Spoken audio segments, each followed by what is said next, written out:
स्वागत है दोस्तों आप सबका आपके अपने YouTube चैनल में। आज इस वीडियो में हम सब पढ़ेंगे बोर्डमास का नियम यानी बोर्डमास के नियम के बारे में पढ़ेंगे।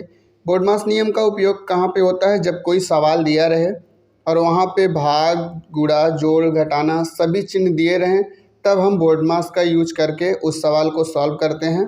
और बोर्डमास का रूल क्या है? तो बी से ब्रैकेट होता है। ब्रैकेट मतलब कोष्टक। ये 4 प्रकार का होता है: रेखा कोष्टक, बड़ा कोष्टक, मझला कोष्टक और छोटा कोष्टक। जब हम इसको सॉल्व करते हैं तो इसी क्रम में करते हैं। पहले हम रेखा कोष्टक को सॉल्व करते हैं, फिर छोटे कोष्टक को, फिर मझले कोष्टक को, लास्ट में हम बड़े कोष्टक को सॉल्व करते हैं। ओ से ऑफ होता है। ऑफ का मतलब गणित में हम गुणा लिखते हैं।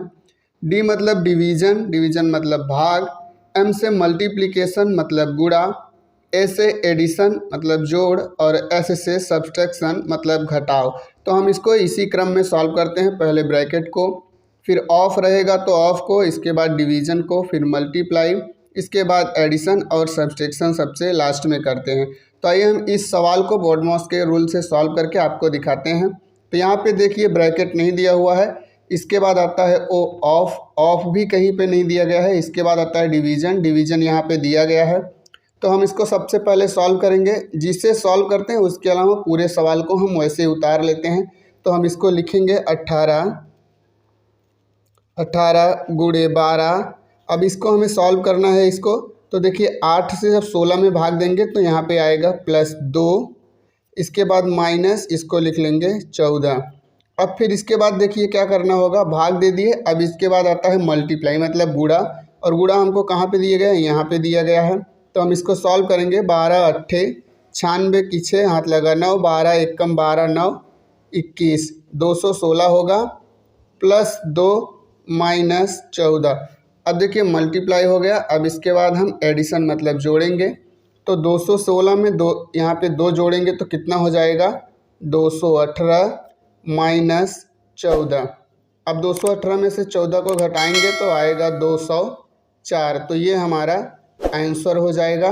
अगला सवाल हमने यहाँ पे 2 सवाल लिया है। पहला सवाल लिया है 15 माइनस बड़े ब्रैकेट में 5 प्लस मझले ब्रैकेट में 24 माइनस छोटे ब्रैकेट में 13 + 3, इसके बाद छोटा कोष्टक, मझला कोष्टक, बड़ा कोष्टक। और दूसरा सवाल हमने लिया है छोटे कोष्टक में 26 माइनस 13 गुणे 2 और इसके बाद ब्रैकेट बंद भागे 2 + 1।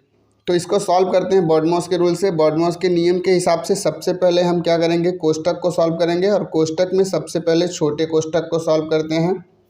तो बाकी का सवाल हम सेम उसी तरह से लिख लेंगे जैसे दिया है। तो इसके लिखेंगे 15 माइनस 5 प्लस मझले कोष्टक में 24 माइनस, अब हम इसको सॉल्व करेंगे तो 13 और 3 कितना हो जाएगा? 16 आएगा। इसके बाद मझला कोष्टक और बड़ा कोष्टक। अब इसके बाद हम क्या करेंगे, मझले कोष्टक को सॉल्व करेंगे। तो इसको लिखेंगे 15 माइनस ये है 5, इसको लिखेंगे 5 प्लस, अब इसको सॉल्व करिए। 24 में से 16 को घटाएंगे तो कितना आएगा? 8। अब इसके बाद क्या करेंगे, इसको लिखेंगे 15 माइनस 8 और 5 जोड़ेंगे तो कितना हो जाएगा? 8 5 13। अब 15 में से 13 को घटाएंगे तो 15 में से 13 घटेगा तो आएगा 2। ये हो जाएगा हमारा आंसर। अब इसी तरह से हम अगला सवाल देखते हैं। अगला सवाल यहाँ पे दिया है 26 माइनस 13 गुणे 2। तो पहले इसको सॉल्व करिए। तो इसमें हम देखिए सबसे पहले हम गुणा सॉल्व करेंगे। तो इसको लिखेंगे 26 माइनस 13 दूनी 26, इसके बाद भागे 2 + 1। फिर इसके बाद देखिए 26 में से 26 जब हम घटाएंगे तो आएगा 0 भागे 2 + 1। अब देखिए दोस्तों, अगर 0 में हम किसी भी संख्या से भाग दें या किसी भी संख्या से गुणा करें तो हमको 0 ही प्राप्त होता है। तो 2 से 0 में भाग देंगे तो आएगा 0 + 1 और ये हो जाएगा हमारा आंसर 1। अब दोस्तों देखते हैं अगला सवाल। अगला सवाल दोस्तों बहुत ही इम्पॉर्टेंट है, इसको पूरा देखिएगा। अगला सवाल लिया है दोस्तों हमने यहाँ पे 2 गुणे 10 माइनस 3 प्लस 15 भागे 3। तो इसको देखिए बोर्डमास के हिसाब से पहले हम इसको यहाँ पे देखिए ब्रैकेट नहीं है, ऑफ नहीं दिया हुआ है, डिवीज़न है। तो हम सबसे पहले ये डिवीज़न को सॉल्व करेंगे, बाकी सवाल को वैसे ही लिखेंगे। तो इसको लिखेंगे 2 गुणे 10 माइनस 3 प्लस, अब इसको सॉल्व करेंगे 15 में 3 से भाग देंगे तो 3 × 5 = 15, यहाँ पे 5 आएगा। फिर इसके बाद देखिए अब गुणा करेंगे, तो गुणा यहाँ पे दिया है तो 10 दूनी 20 -3 + 5। दोस्तों जो गलती हम लोग करते हैं एकदम सब यहीं पे आके गलती कर देते हैं। अगर इस तरह से कोई सवाल आता है तो क्या करते हैं, पहले हम इसे जोड़ के फिर इसमें से घटाते हैं, जबकि हमको कभी ऐसा नहीं करना चाहिए।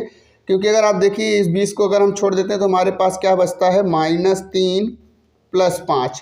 तो इसको कभी जोड़ नहीं सकते। अगर इसको जोड़ेंगे भी तो हमको आंसर क्या आएगा, +2 आंसर आएगा। लेकिन बहुत सारे लोग क्या करते हैं, इसको जोड़ देंगे 5 3 8 और 20 में से घटा देंगे और 12 लिख देंगे, वो आंसर आपका गलत हो जाता है।